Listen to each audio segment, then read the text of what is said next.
banyak berbicara bagaimana reaksi tubuh terhadap yang namanya hiper. Hiper itu berlebihan. Sensitivitas adalah bagaimana reaksi tubuh terhadap sesuatu yang masuk atau yang ada di dalam tubuh kita yang reaksinya berlebihan. Karena kan kita akan banyak berbicara mengenai antigen, antibodi yang bereaksi, antibodi yang bereaksi yang dihasilkan terhadap antigen atau reaksi tubuh lainnya, bukan cuma dari antibodi tapi dari reaksi dari sel T terhadap proses adanya sesuatu yang terjadi di tubuh kita. Jadi hiper yang berlebihan sensitivitas ya reaksi imunologi yang terjadi, tapi itu berlebihan. Jadi secara general proses jadi meskipun kita tahu bahwa sistem imun adaptif itu memberikan fungsi yang sangat penting terhadap pertahanan tubuh kita terhadap infeksi mikroorganisme, tapi respon imun yang berlebihan itu juga dapat menyebabkan kerusakan jaringan dan juga penyakit.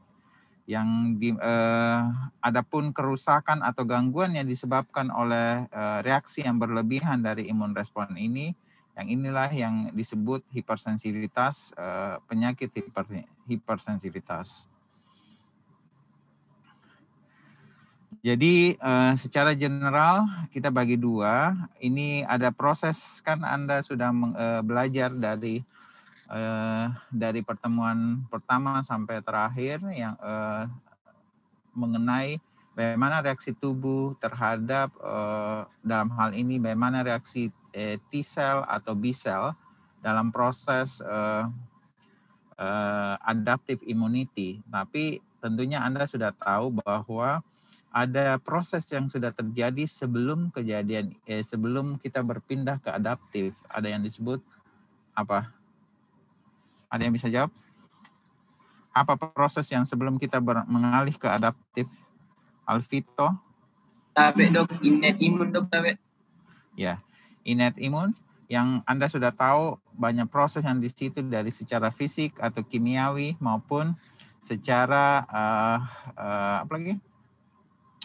Innate yang itu tersendiri yang melibatkan banyak proses pengaktifan sel-sel, misalnya makrofag, neutrofil yang bermanfaat dalam proses melawan infeksi atau mikroba atau antigen yang masuk ke tubuh kita.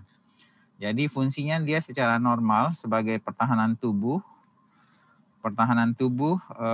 melawan adanya infeksi mikroorganisme tanpa menimbulkan kerusakan pada jaringan yang diserang. Tapi jika responnya tidak adekuat terkontrol atau tidak sampai ke target sel yang dia serang, maka itu bisa menyebabkan reaksi tubuh kita yang berlebihan, makanya bisa menyebabkan kerusakan jaringan ataupun penyakit yang disebut hipersensitivitas.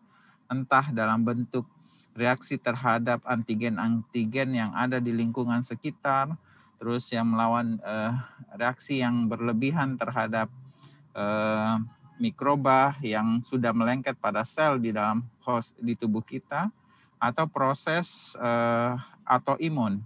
Autoimun ini lebih ke arah, ya misalnya contoh kenapa golongan darah A tidak boleh menerima golongan darah B, itu yang kadang kita sebut autoimmunity. Terus autoimmunity adalah mekanisme yang normal sebenarnya yang terjadi, tapi karena adanya sifat tolerans yang terjadi, akhirnya dia memberikan reaksi yang berlebihan dan dia apalagi baku serangki satu sama lain, padahal itu dia sama-sama adalah sel imunitas yang dihasilkan oleh tubuh kita. Jadi baku lawan ki. Sebenarnya dia temannya, cerita kasarnya, tapi akhirnya kayak teman makan apa itu yang pagan makan tanaman ya, istilahnya begitu. Jadi istilah kasarnya begitu, yang proses autoimmunity. Auto artinya terjadi sendiri di dalam tubuh kita, tapi dia melawan sel yang dia punyai. Jadi kayak anggaplah anak durhaka atau keluarga yang atau teman yang memakan temannya sendiri. Itu yang disebut proses autoimun.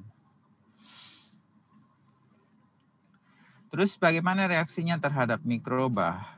Imun respon dapat menyebabkan penyakit.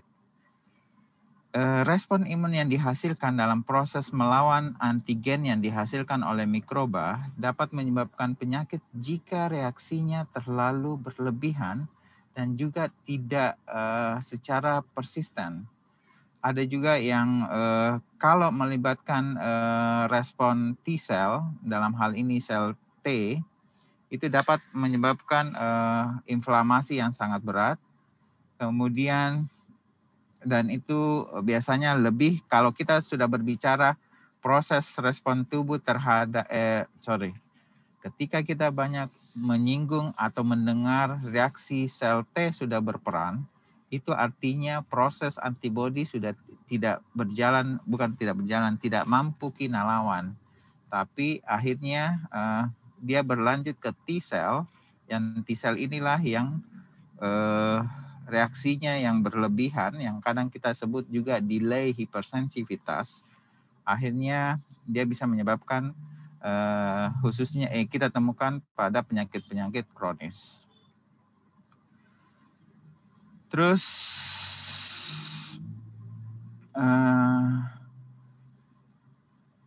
kapan reaksi imun reaksi tubuh atau respon imun terjadi secara patologis, itu akan sulit kita hilangkan atau kita kontrol. Misalnya reaksi alergi, karena itu reaksi yang sudah berlangsung karena sudah ada paparan yang kedua. Kalau pada paparan pertama itu sangat hanya pengenalan memori T-cell atau membentuk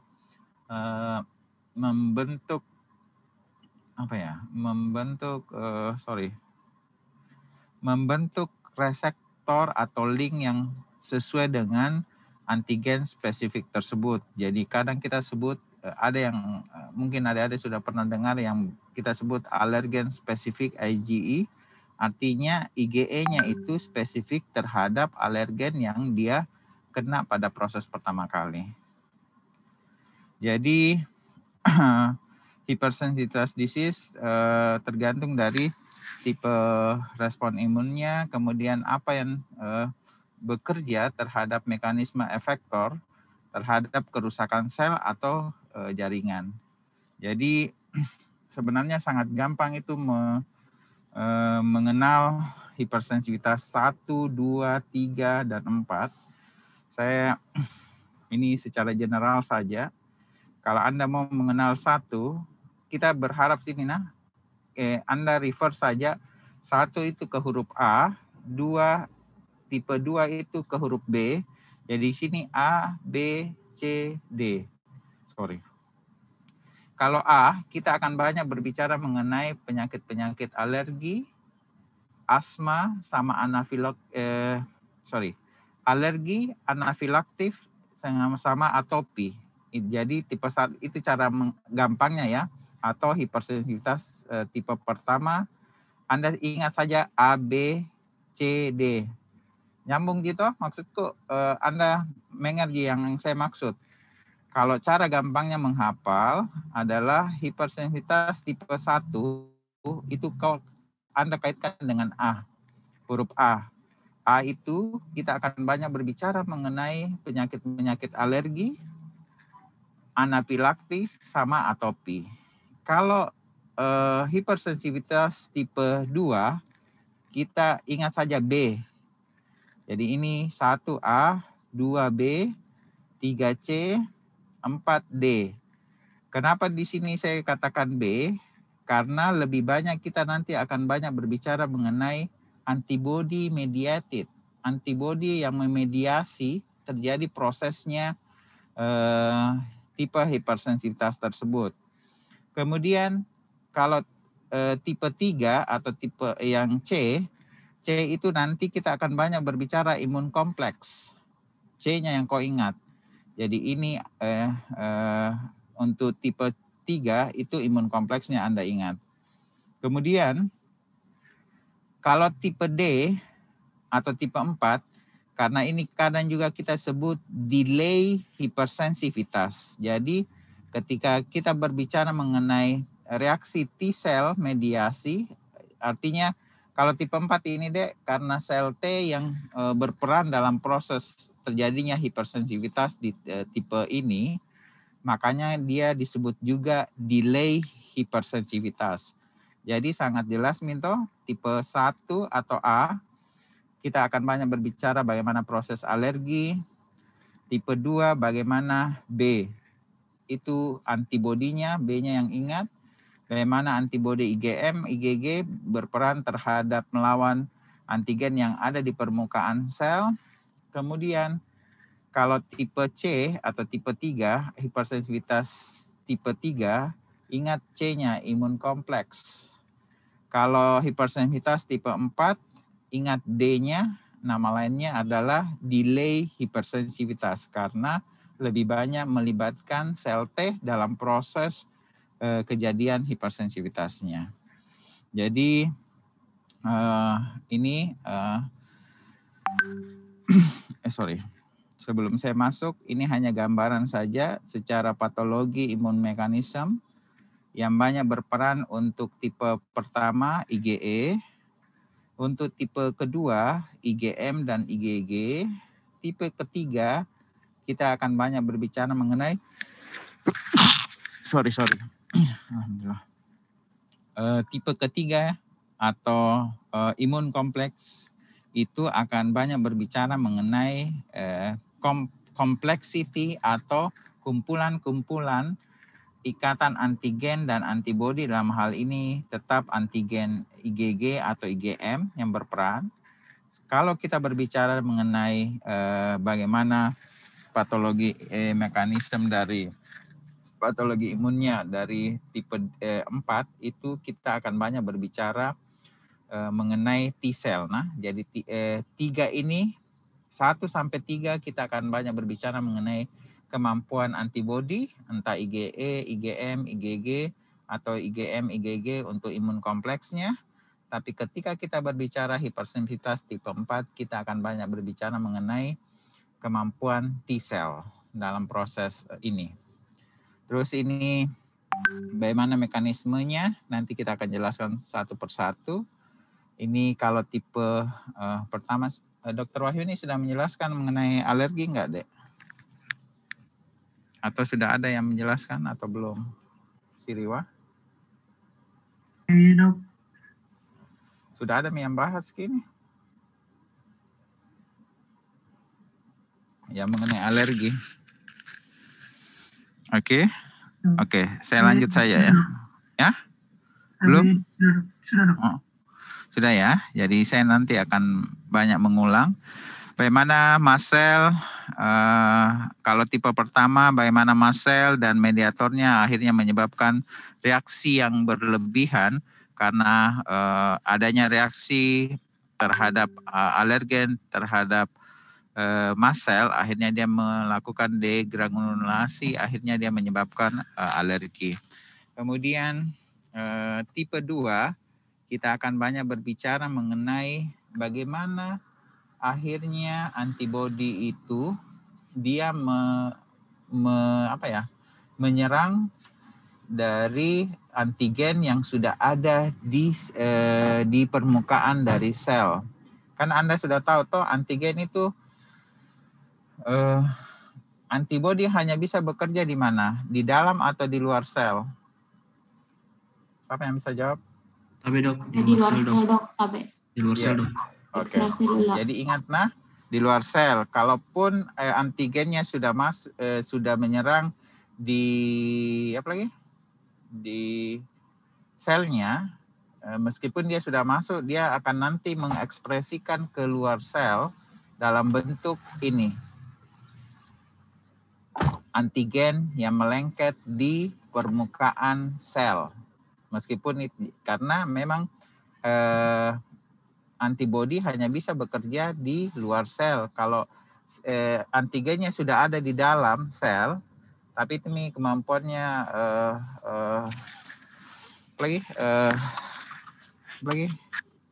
apa ya? Ini yang ciptaan Allah yang kita tidak bisa pungkiri, karena meskipun antigen itu sudah menyerang sel, tapi sel secara otomatis akan mengirimkan sinyal keluar selnya, sehingga ada nampak bahwa ada antigen di permukaan sel. Jadi antigen itu sebenarnya yang di permukaan sel merupakan ekspresi yang dikeluarkan oleh sel yang sudah terinfeksi oleh antigen, sehingga antibodi bisa mengenali antigen tersebut. Kemudian kalau kita berbicara hipersensitivitas tipe 3, kita akan banyak berbicara mengenai sangat banyak sebenarnya antibodi yang dihasilkan, sangat banyak antigen yang, halo, kau dengar suaraku, Dek? Iya, Dok. Oke. Sebenarnya kenapa dikatakan imun kompleks? Karena bukan cuma satu atau dua antigen dan antibodi saling bereaksi. Karena saking banyaknya reaksi antigen antibodi di dalam satu waktu, akhirnya kenapa dia dikatakan imun kompleks. Nanti di sini akan kita banyak berbicara bagaimana peranan dari komplement dan bagaimana peranan dari neutrofil dalam proses hipersensitivitas. Kemudian lanjut yang tipe 4, itu lebih ke arah bagaimana proses kemampuan T-cell dalam melakukan melakukan rekrutmen dan aktivasi yang dilakukan oleh leukosit, sehingga dia bisa menyebabkan mematikan sel yang memang targetnya. Dan juga di sini akan kita banyak berbicara bagaimana peranan dari sitokin dalam memediasi inflamasi. Oke, kita mulai dari yang pertama. Yang pertama ini mengenai immediated hypersensitivitas. Immediated artinya seketika, saat itu juga.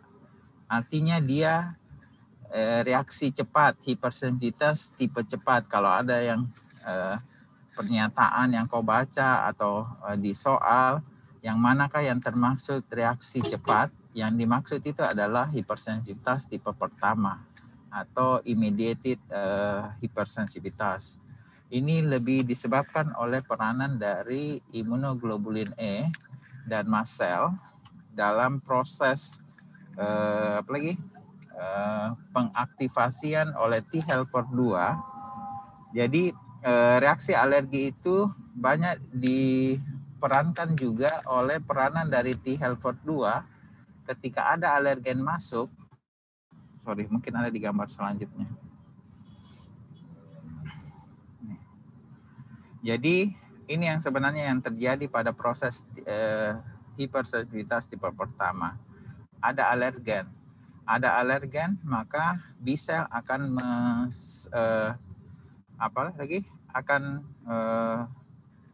antibodi yang ada di B-cell akan menangkap alergen tersebut. Dengan adanya alergen tersebut, maka dia akan memicu T helper 2 untuk menghasilkan interleukin 4. Dengan adanya reaksi antara B-cell yang sudah mengikat dari alergen yang jelas ya mengikat antibodi ya. Dengan adanya reaksi ini, maka B-cell akan memproduksi IgE. Kan ada yang antibodi memang yang ada di tubuh kita tanpa ada antigen, yaitu M atau D. Dengan adanya antigen yang masuk, alergen dalam hal ini, maka akan merangsang B-cell untuk menghasilkan imunoglobulin E, di mana imunoglobulin ini akan melengket di reseptor yang sudah ada di mast cell. Ini reseptor ya, faktor komplement dari R1. Terus itu yang ini khusus untuk antibodi yang khusus mengenali alergen ini. Jadi inilah yang akan melengket. Ini ada ikatan antara reseptor yang ada di permukaan mast cell dengan mengikat ke IgE. Pada paparan yang kedua ya, alergen yang sama ya. Kalau alergennya berbeda lagi atau antigennya berbeda, ya udah prosesnya dari sini lagi. Jadi ini namanya proses sensitisasi, proses paparan pertama atau exposure pertama. Setelah ada exposure kedua, paparan yang kedua, di sini akan ikatan antigen atau alergen yang melengket pada antibodi yang sudah melengket pada permukaan dari mast cell akan merangsang proses permeabilitas di mast cell ini menjadi dia mengeluarkan ke mediator, entah itu mediator dalam hal ini entah prostaglandin, bradikinin atau histamin. Dan dengan adanya ini proses namanya degranulasi, granul-granul atau yang kemokin atau sitokin yang keluar dari sini, ini yang akan mengaktifkan entah masuk ke muscle yang otot smooth, otot polos, bisa yang di daerah yang ada di daerah hidung atau bisa di daerah mukosa di saluran nafas atau yang banyak di permukaan kulit kita. Akhirnya dia akan mengeluarkan dalam hal ini histamin yang akan nampak segera mungkin, immediately hipersensitivitas reaksi. Makanya yang seumpama ini contoh yang seumpama kita alergi kacang atau alergi debu-debu, ini yang proses yang terjadi. Kalau berbicara mengenai hipersensitivitas yang sangat cepat, yang reaksi yang cepat terjadi inilah yang kita sebut immediate ini lebih banyak berperan komponen histamin yang bisa menyebabkan vasodilatasi juga pembuluh darah. Kemudian kalau lebih ke arah peranan dari sitokin, dia akan tetap bereaksi, tapi dia masih tetap dalam golongan hipersensitivitas tipe pertama. Jadi, dan ini saya cuma mereview lagi karena Anda sudah tahu bagaimana proses alergi terjadi. Jadi secara general, ada alergen dulu pertama kali kena, masuk, dia akan otomatis juga T-cell akan bereaksi, dalam hal ini T helper 2 untuk menghasilkan interleukin 2. Akhirnya dia melengket ke di sini, ini antibodinya. Akhirnya dia akan merangsang B-cell untuk mensekresikan atau memproduksi imunoglobulin E. Imunoglobulin E yang khusus untuk alergen ini, dia akan melengket pada reseptor yang ada di permukaan dari mast cell. Yang ini yang disebut FcRI, R1 ini sebenarnya, bukan RI. Dan setelah ada paparan yang kedua dari alergen, ini akan merangsang mast cell untuk menghasilkan mediator-mediator, dalam hal ini histamin, bradikinin, dan sitokin yang lainnya. Akhirnya dia bisa memberikan reaksi. Kalau histamin itu dia bisa memberikan reaksi yang gatal-gatal kemudian bisa langsung ada vasodilatasi, tiba-tiba karena terjadi vasodilatasi di otot polos di saluran nafas, akhirnya kita bisa sesak. Kemudian ada gambaran kemerahan yang bengkak, biasa orang kalau alergi. Itu yang kita banyak berbicara akibat proses hipersensitivitas tipe apa? Tipe 1.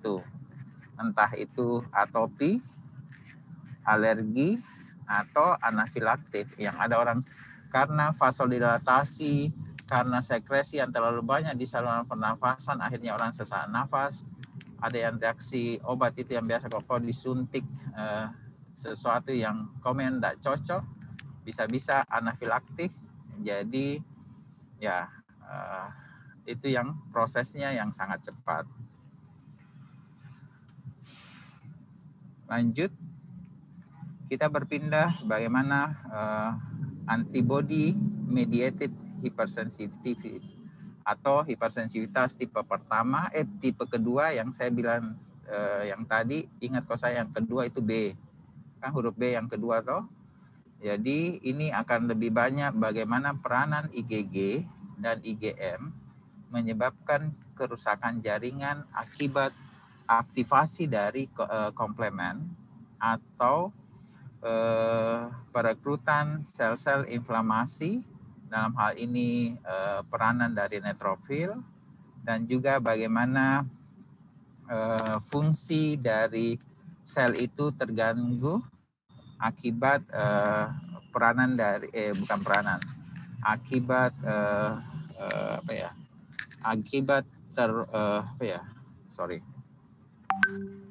akibat dari antibody yang saya katakan dari tadi, dia yang self antigen, yang dia akan mengenali antigen yang ada di permukaan dari antibody akan mengenali antigen yang ada di permukaan dari sel yang sudah terinfeksi.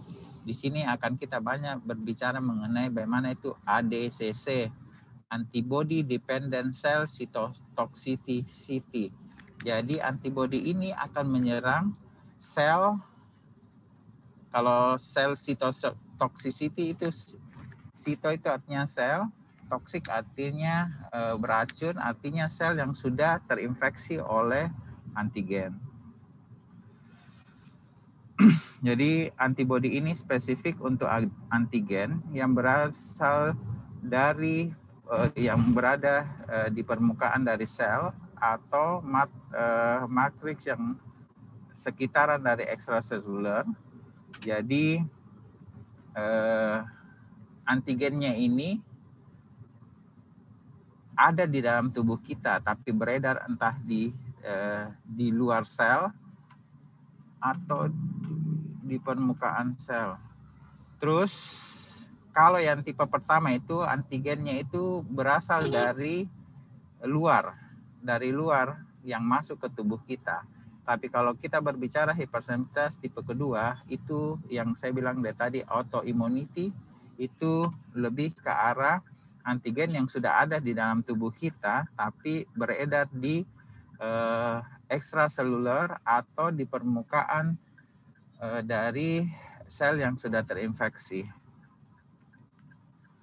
Penyakit ini sering tidak sistemik, tapi hanya menghasilkan kerusakan di tempat yang tertentu saja. Jadi ini prosesnya, Dek. Bagaimana proses komplement mengaktifkan antibody. Jadi karena ini kan, saya ceritakan saja dari awal dulu bahwa prosesnya kayak begini. Ini sel sudah terinfeksi sama antigen. Karena antibody tidak bisa mengenali antigen yang sudah ada di dalam, maka disinilah kemampuan dari tubuh kita, akhirnya dia mengekspresikan antigen ini keluar permukaan, sehingga dia di luar sel. Ikatan dari antigen dan antibody ini, dia akan terikat ini toh, dan dia akan mengaktifkan komplement, dalam hal ini sel makrofag, untuk akhirnya dia ditelan Ki. Jadi ada reseptor yang khusus dari makrofag ini yang akan berikatan dengan antigennya. Dalam hal ini proses yang C3, ada yang istilahnya proses apa ya? Ini proses opsonisasi. Anda barangkali nanti, ini kau sudah dapatkan ya materinya Siriwa? Belum dok.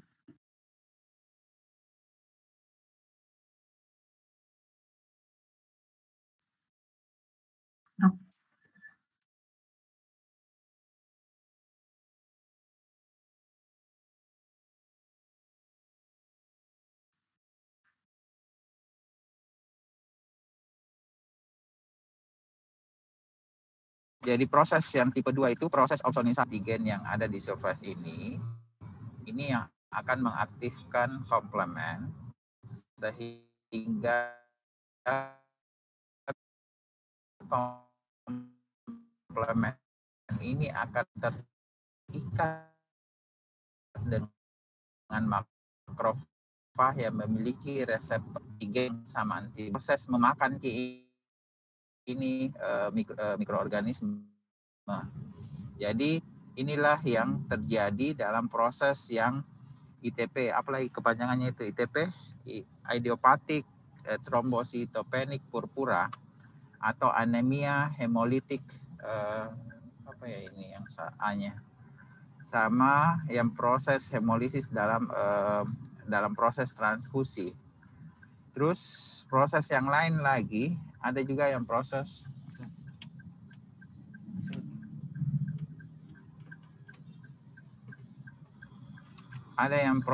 mengenai bagaimana proses komplement untuk mengaktifkan neutrofil. Begini hampir sama prosesnya, bahwa kompleks antara antibodi dan antigen, ini antibodi, ini antigen yang akan akhirnya mengikat reseptor yang melengket sama neutrofil, dan akhirnya dia akan melakukan proses inflamasi dan kerusakan jaring, glomerulonefritis. Kemudian ada juga proses yang abnormal fisiologi respon tanpa adanya kerusakan jaringan. Jadi ini contohnya penyakit Graves disease dan myasthenia gravis. Jadi kalau kita berbicara mengenai jadi kalau kita berbicara mengenai proses autoimun khususnya yang tipe 2, kita akan banyak berbicara mengenai bagaimana tubuh merespon imunoglobulin G dan M terhadap apalagi antigen yang ada di permukaan sel. Jadi ini contoh-contohnya deh, apa saja yang berperan dalam proses imunoglobulin, bukan imunoglobulin, proses hipersensitivitas tipe 2. Kemudian lanjut. Jadi ini contoh-contohnya, yang termasuk juga itu yang reaksi golongan darah ABO, karena dia ada yang gambaran sederhananya itu bahwa IgG, IgM akan berikatan dengan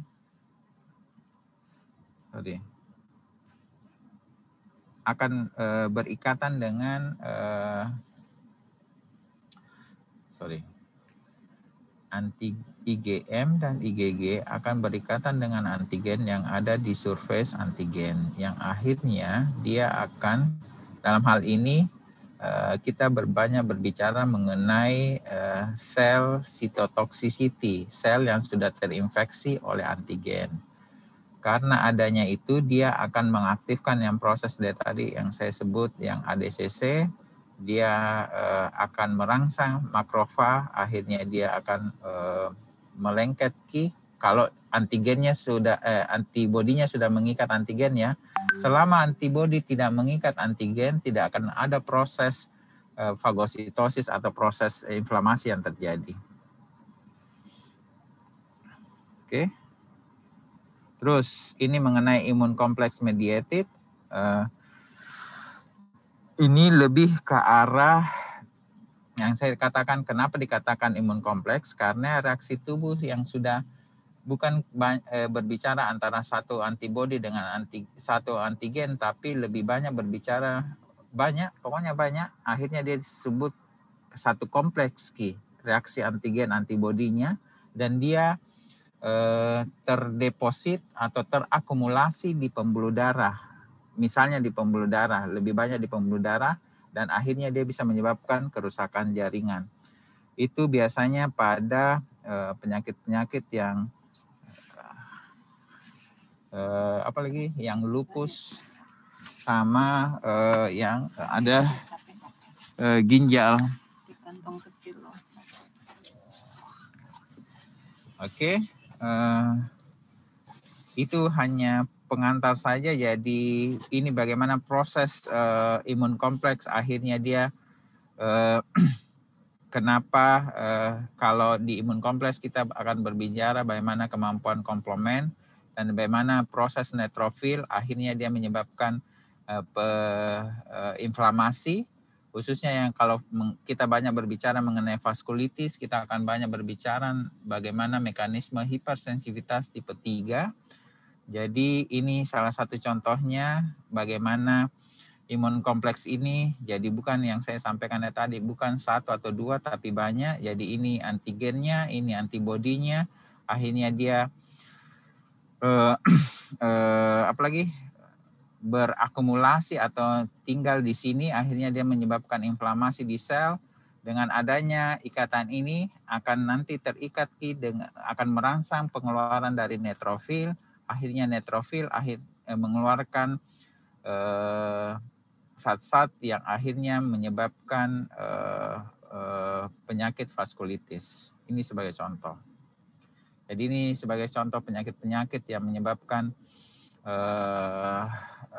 bukan menyebabkan, yang termasuk proses hipersensitivitas tipe 3.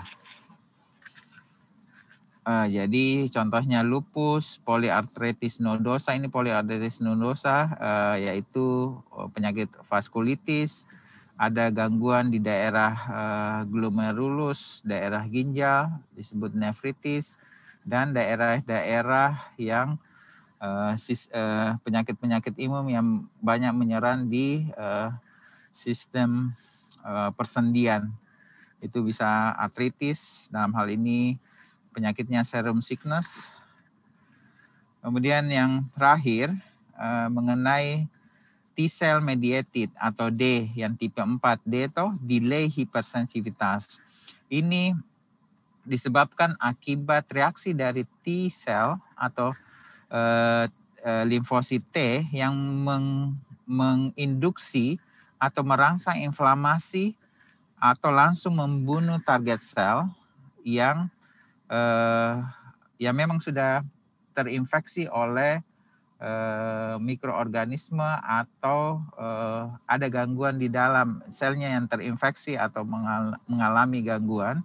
Akhirnya yang inilah yang saya katakan dari tadi, ketika kita berbicara mengenai hipersensitivitas tipe keempat, kita akan banyak berbicara bagaimana kemampuan T-cell dalam menyebabkan inflamasi atau mematikan sel yang sudah terinfeksi.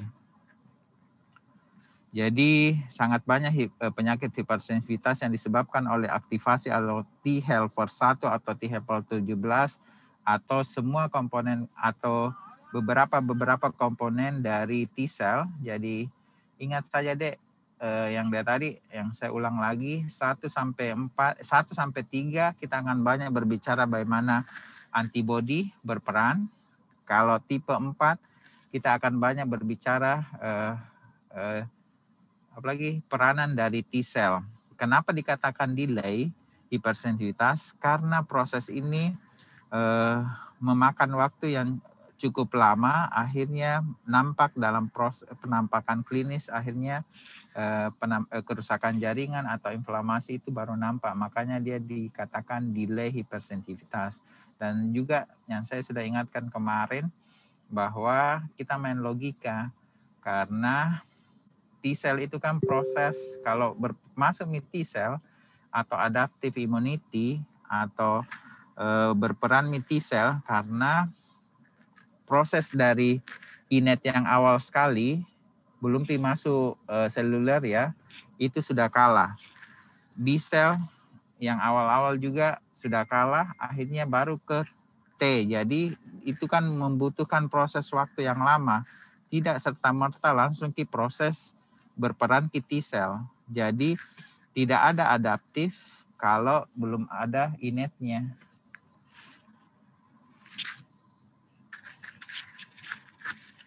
Oke. Jadi T-helper juga menstimulasi produksi dari antibodi yang dapat menyebabkan kerusakan jaringan dan merangsang terjadinya inflamasi. Ini juga CTL, itu CTL juga bahagian dari limfosit T, juga berkontribusi terhadap kerusakan jaringan di beberapa penyakit. Jadi begini prosesnya, kan Anda sudah tahu deh, toh komponen apa yang bisa dikenali T-cell? Struktur apa yang bisa dikenali oleh T-cell? Beda dengan B, toh? Alvito. Mana Alvito? Andalan. Mana Alvito? Struktur apa yang bisa dikenali, Dek? Tabe dok, kalau tidak salah dok, CD4 dengan CD8 dok, tabe? Enggak, maksudku struktur apa yang bisa dikenali oleh B-cell maupun T-cell? Tabe dok, peptida. Oke, begini nah. Jadi kalau B-cell mengenali semua struktur apapun, tapi kalau T-cell hanya mengenali antigen atau apapun benda asing yang sudah berubah dalam bentuk peptida atau protein. Kalau B-cell biar karbohidrat kenali sebagai benda asing, tapi kalau T-cell itu kan meskipun masuk di dalam bentuk karbohidrat, B-cell akan atau antigen presenting cell akan mengubah struktur antigen itu dalam bentuk peptida sehingga dikenali oleh T-cell toh. Jadi itu sering juga muncul di soal apa perbedaan, meskipun ini bukan di materi hipersensitivitas, tapi saya hanya mengingatkan bahwa B-cell bisa mengenali semua struktur, karbohidrat, protein, lemak, tapi kalau T-cell bisa hanya mengenali bentuk peptida atau protein. Jadi ini proses bagaimana sitokin yang dihasilkan oleh T-cell, akhirnya dia menyebabkan inflamasi. Ini antigen presenting cell, contohnya dendritic cell, akan di sini yang namanya juga antigen presenting cell. Sel yang mempresentasikan antigen dalam bentuk peptida ke CD4K atau CD8 dalam proses keterlibatan dari T-cell. Dengan adanya terikat mintoh, dia sudah mempresentasikan ini antigennya. Nah, presentasikan bukan antigennya. Ini dendritic cell-nya. Ini yang disebut juga APC, antigen sel yang mempresentasikan antigen. Ini yang akan dikenali oleh CD4 atau CD8 dalam proses dia matikan toh, atau dia menyebabkan inflamasi. Akhirnya dia akan menghasilkan sitokin. Sitokin ini yang akan merangsang proses inflamasi dan akhirnya bisa menyebabkan kerusakan. Ini kalau terjadi proses hipersensitivitas. Tapi kalau kita berbicara fungsi normal dari sistem imun, ya jelas ini tidak akan terjadi, Dek. Toh, jadi kan dari tadi awal perkuliahan dari tadi, adaptive immunity, ada yang bekerja sebagai normal, ada yang bekerja sebagai yang tidak normal. Dalam hal ini reaksi yang berlebihan dari respon imun akhirnya menyebabkan hipersensitivitas.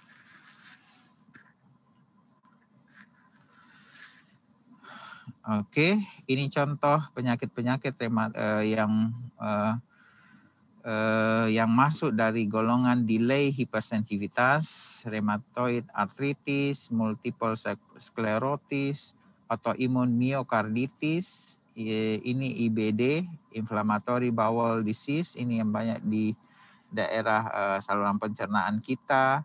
Ini mekanisme yang proses yang terjadi dalam hal ini, misalnya rheumatoid arthritis. Ada yang mengatakan bahwa inflamasi ini lebih banyak diperankan oleh T helper 17, kadang juga T helper 1. Terus intinya penyakit-penyakit hipersensitivitas tipe 4, saya ulangi lagi, memang hanya melibatkan T cell. Bahagian-bahagian dari T cell, entah T helper kah, atau CD4-nya kah, atau CTL-nya, itu yang itu yang menjadi ciri khas dari hipersensitivitas tipe 4. Ini prosesnya, Dek, bagaimana proses hipersensitivitas tipe 4 terjadi. Ini sebagai contoh, T helper 17 akhirnya menyebabkan inflamasi, peningkatan dari produksi sitokin, kemudian sinoviocyte yang diaktifkan, akhirnya dia menyebabkan kerusakan pada tulang maupun tulang rawan dari persendian. Ini yang salah satu contoh bagaimana proses rheumatoid arthritis terjadi. Oke. Kosong ya. Ini hampir sama. Bagaimana reaksi dari tipe hipersensitivitas 4. Terus penyakit yang disebabkan oleh antibodi produce either, apakah antibodi itu mengikat ke antigen, entah di dalam ini lebih ke arah kesimpulan, Dek. Jadi secara general bahwa antibodi dalam hal ini kita berbicara mengenai tipe 1 sampai 4, 3 kita akan banyak berbicara bagaimana kemampuan antibodi mengikat antigen, entah itu yang ada di bahagian dari sel, tapi tentunya di luar dari sel, dalam hal ini surface, atau di saluran ekstraseluler, di cairan ekstraseluler. Kemudian bagaimana ikatan imun kompleks, dalam hal ini antigen antibodi yang sangat banyak, akhirnya beredar di di sirkulasi darah, dan akhirnya dia mengalami akumulasi atau deposit. Saking banyaknya itu ikatan antigen antibodi, akhirnya dia melengket di pembuluh darah, yang salah satu contohnya akhirnya dia bisa menyebabkan vaskulitis. Oke. Dan mengenai hipersensitivitas tipe 4, kita akan banyak berbicara, kita lebih fokus kehadap kemampuan atau bahagian dari T-cell yang menyebabkan proses inflamasi atau kerusakan jaringan dari suatu penyakit. Jadi itu yang khusus dari hipersensitivitas tipe 4. Saya rasa itu saja yang saya bisa sampaikan, Dek. Saya masih ada waktu 30 menit sebenarnya. Bukan. 20 menit. Saya akan mau kasih tugas, nah. Bisa, Ji? Atau enggak mau kok? Nak marahi Kak nanti pengelola. Saya mau kasih tugas. Ada berapa orang, Siriwa? 144. Berapa total? Total 168, dokter. 168. Banyaknya, Di. Baru 143 ini. Baru mau dikasih tugas, silamin lagi 1. Jadi 143, Mi. Dia tadi 144. Mana Batara? Mana foto videomu semua? Aktifkan kok. Tapi dok, untuk Batara dok lagi bermasalah jaringannya dok. Oh, lagi bermasalah jaringannya. Tapi tidak mulai bersama saya dok.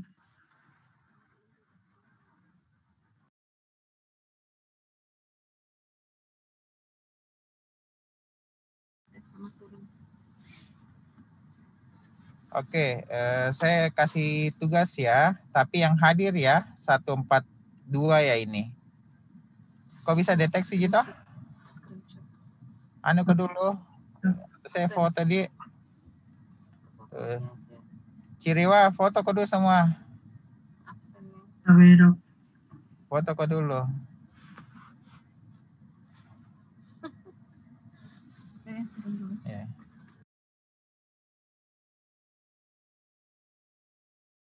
Kemungkinan jam 3. Foto dulu nah, foto dulu Siriwa untuk semua. Saya hilangin lagi satu.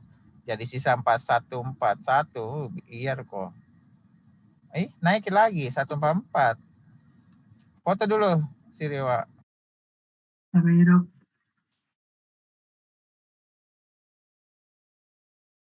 Sama anak-anak itu.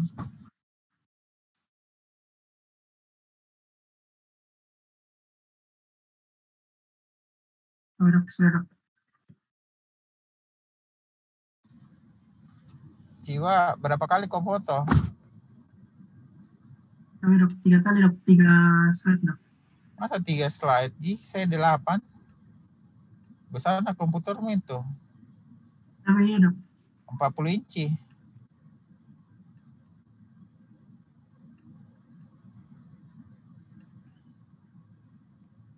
Oke. Masing-masing buat nah. Semua buat. Saya enggak mau per kelompok. Dan hati-hati kalau ada kuliah sama nilai sama tulisannya, gunakan bahasamu bagaimana summary-mu mengenai hipersensitivitas tipe 1 sampai 4. Nah, bisa ya Andika? Andika gak marah-marah nih. Jangan kau marah-marah Andika. Bisa gitu, Siriwa? Tapi dok, Saya tunggu kapan? Paling banyak 2 halaman mo. Jangan kau terlalu karena kentara sekali home message-nya ini. Nah, minimal kau yang utama bagaimana menjelaskan mekanisme hipersensitivitas tipe. Kau jelaskan misalnya 1, 2, 3, dan 4. Lumayan itu dia. Setengah halaman untuk 1, setengah halaman untuk 2. Terserah Mina. Minimal 2 halaman. Dan masing-masing mengumpul ke Siriwa. Dalam waktu secepatnya. Masih moko. Masih ada waktumu 1 jam ini nah.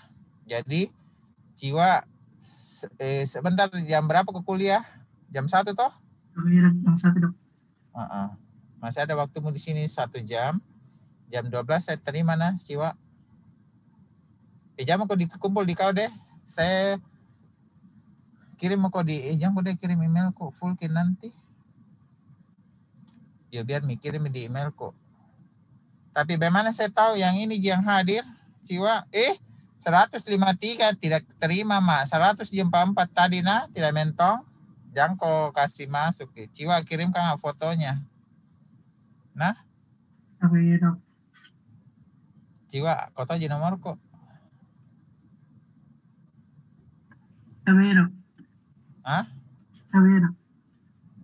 Nah, kirim ke nomorku fotonya nah. Yakin kok 3 kali juga mau foto ada semua mi Jiwa. Tapi iya dok. Iya. Oke Pak Dek. Makasih banyak nah. Assalamualaikum warahmatullahi wabarakatuh. Jam terlalu serius Faisal. Tapi dok, untuk